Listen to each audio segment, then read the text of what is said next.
ইনশাআল্লাহ আগামী 22শে জানুয়ারি থেকে আমাদের বিএনপির চেয়ারম্যান জনাব তারেক রহমান সাহেব সিলেটে হযরত শাহজালাল শাহ এবং শাহপরান শাহর মাজার জিয়ারত করে ত্রয়োদশ জাতীয় সংসদ নির্বাচনের আনুষ্ঠানিক নির্বাচনী প্রচার কাজ শুরু করবেন।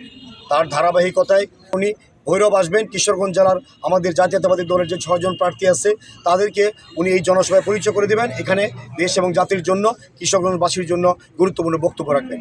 আমরা আজকে এখানে জাতীয়তাবাদী দল ভৈরব উপজেলা পৌর শাখা এবং সকল অঙ্গ সহযোগী সংগঠনের সম্মানিত নেতৃবৃন্দকে নিয়ে আমরা মাঠ প্রদর্শন করছি।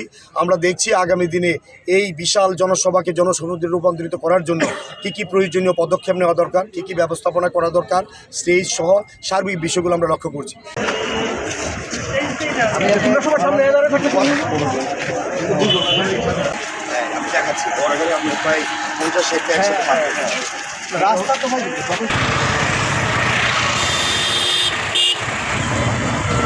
তো আমরা বাকিগুলোর মতো চিন্তা নাই। 40 টাকা কোনটা ধারণ ক্ষমতা